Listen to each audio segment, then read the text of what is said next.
മോനെ പോലെ തട്ടിമാറ്റല്ലേ. പ്രധാനപ്പെട്ട ഒരു കാര്യമാണ്, കേൾക്കണേ. ഇന്നത്തെ വർത്തമാന സാഹചര്യത്തിൽ നമ്മളൊന്ന് മനസ്സിലാക്കേണ്ട വലിയൊരു വിഷയമാട്ടാ. കേൾക്കേ ഇൻഷാ അല്ലാ.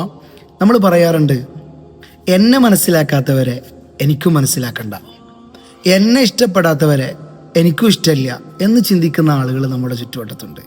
അത് നമ്മുടെ തെറ്റിൻ്റെ ഒരു തുടക്കമാണത് കേട്ടോ, ആദ്യമാണത്.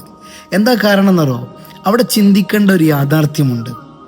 എന്തുകൊണ്ടാണ് അവർ നമ്മെ സ്നേഹിക്കാത്തത്, എന്തുകൊണ്ടാണ് അവർ നമ്മെ ഇഷ്ടപ്പെടാത്തത് എന്ന് നമ്മളൊന്ന് ആലോചിക്കുകയും നമ്മളൊന്ന് ചിന്തിക്കുകയും ചെയ്യണം കേട്ടോ. എന്താ കാരണം എന്നറിയോ? നമ്മളവർ ഇഷ്ടപ്പെടാത്തതിൻ്റെ കാരണം, അവർ നമ്മെ മനസ്സിലാക്കാത്തതിൻ്റെ കാരണം ഒരുപക്ഷെ നമ്മുടെ ജീവിതത്തിലെ നമ്മുടെ സ്വഭാവത്തിൻ്റെ ദൂഷ്യഫലങ്ങളാകാം. അതുകൊണ്ട് ഓർക്കുക, ഹബീബായ സല്ലല്ലാഹു അലൈഹി വസല്ലമ തങ്ങളുടെ ഒരു അധ്യാപനത്തെ ഓർമ്മപ്പെടുത്തട്ടെ. അള്ളാഹുവിൻ്റെ മുത്തുനബി എപ്പോഴും ദുആ ചെയ്യുമായിരുന്നു, അല്ലാഹുമ്മ ഹസ്സിൻ ഖുലുഖി കമാ ഹസ്സൻത ഖൽഖി. പടച്ചോനെ, ആരാ ദുആ ഇരക്കുന്നത്? റസൂലുള്ളാഹി സ്വല്ലല്ലാഹു അലൈഹി വസല്ലമ തങ്ങളാട്ടാ.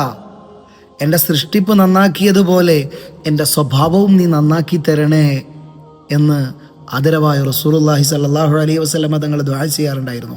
അതുകൊണ്ട് മുത്തുമുഅ്മിനീങ്ങളെ, പ്രിയപ്പെട്ട സഹോദര സഹോദരിമാരെ, ജ്യേഷ്ഠാനുജ സഹോദര സുഹൃത്തുക്കളെ, ഓർക്കുക, നമ്മുടെ സ്വഭാവ ദൂഷ്യങ്ങളുണ്ടെങ്കിൽ നമ്മുടെ ജീവിതത്തെ അത് ബാധിക്കുക മാത്രമല്ല, നമ്മുടെ സൗഹാർദ്ദങ്ങൾ അത് നഷ്ടപ്പെടാൻ, നമ്മുടെ ഇഷ്ടങ്ങൾ അതില്ലാണ്ടായി പോകാൻ, നമ്മുടെ ബന്ധങ്ങൾ അത് നശിച്ചു പോകാൻ കാരണമാകും. അതുകൊണ്ട് നമ്മുടെ സ്വഭാവം നന്നാക്കി ജീവിതത്തെ മെച്ചപ്പെടുത്തുക. അള്ളാഹു തൗഫീഖ് ചെയ്യട്ടെ.